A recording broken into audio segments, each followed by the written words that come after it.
when I get ready to see somebody, and I may be in all kinds of bad mood and upset and troubled and whatever, but in 5 minutes my client will come, I get ready for that. And that means another human being will be sitting there. And then I become the chair, the person in the chair. This is a very big chair, and I'm a very small person. But I know how to be in the chair.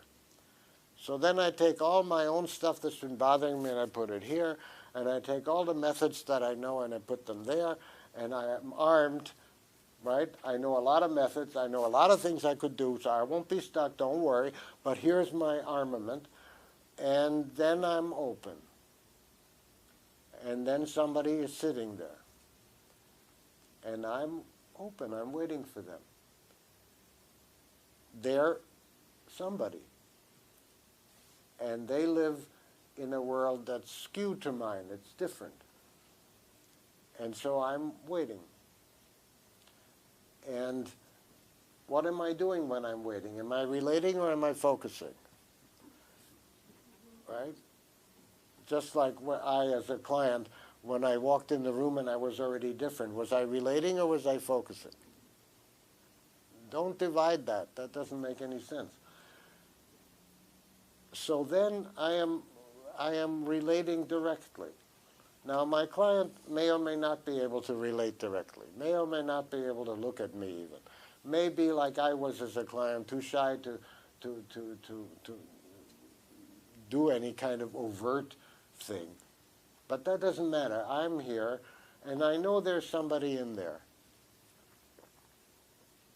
Now, currently, they're trying to tell me there's nobody in there. There's only whatever you're going to do and whatever they're going to do. That's not true. I know there's somebody in there.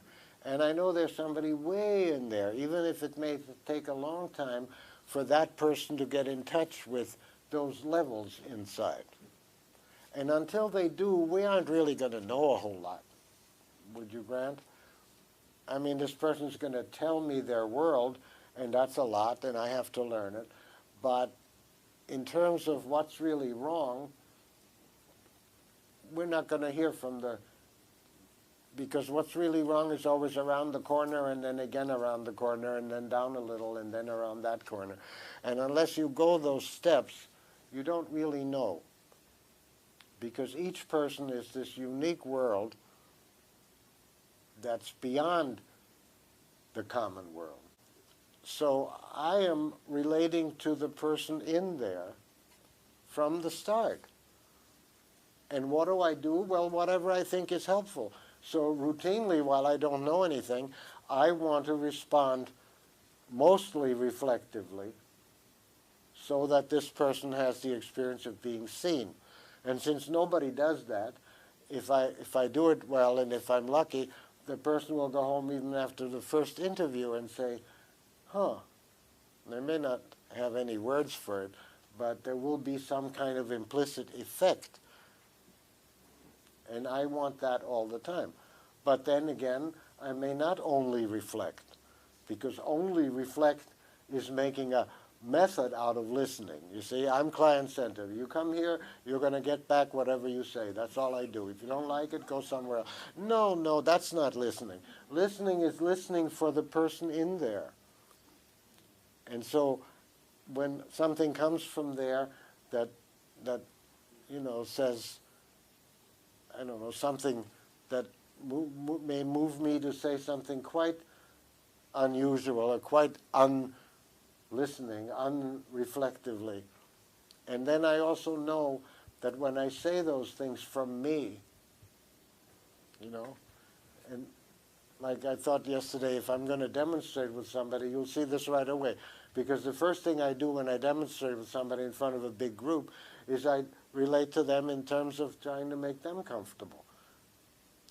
So I say, which maybe I don't get to do if we don't have time, but typically I say, well, I'm going to ignore them now,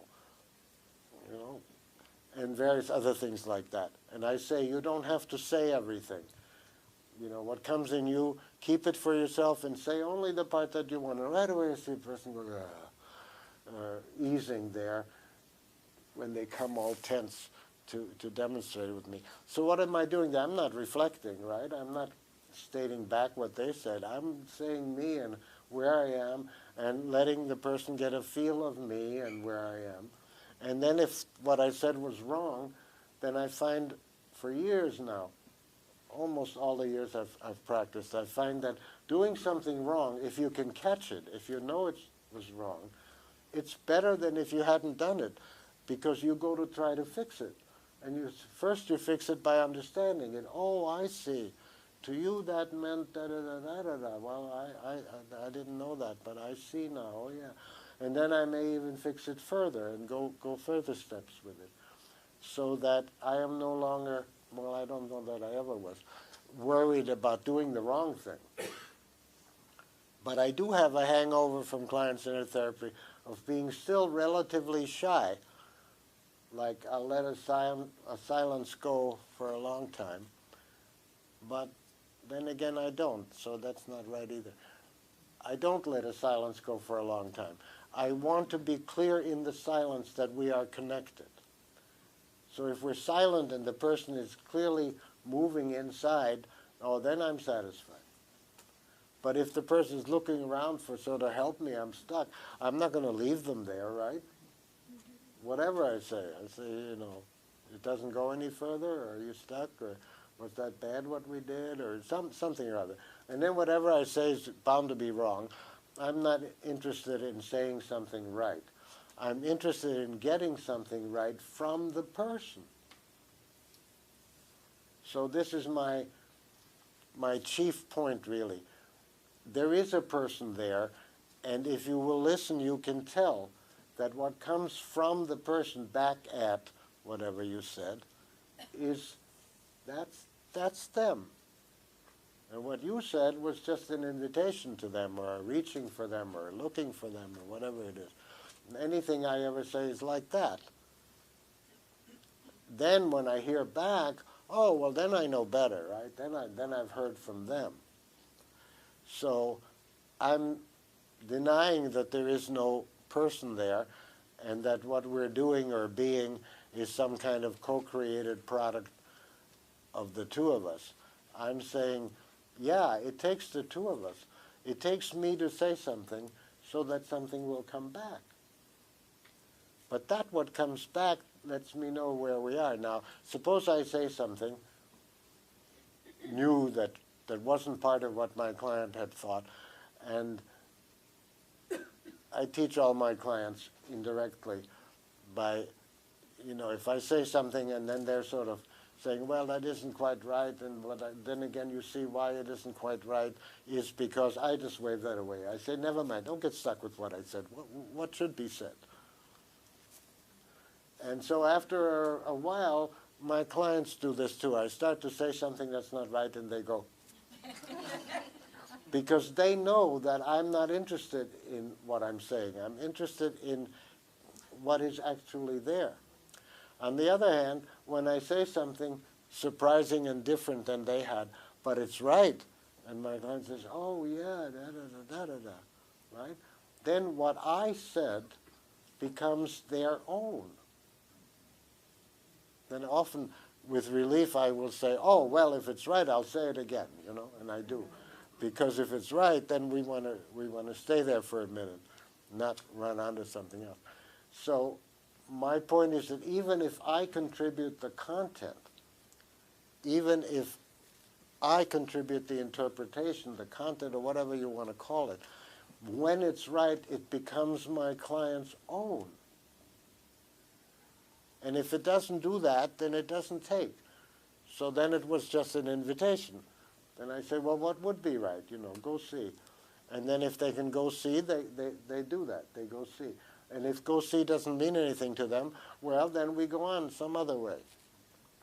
And there the R is very welcome in FOT.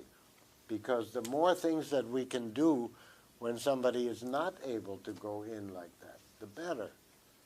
Because every time we do something, then we can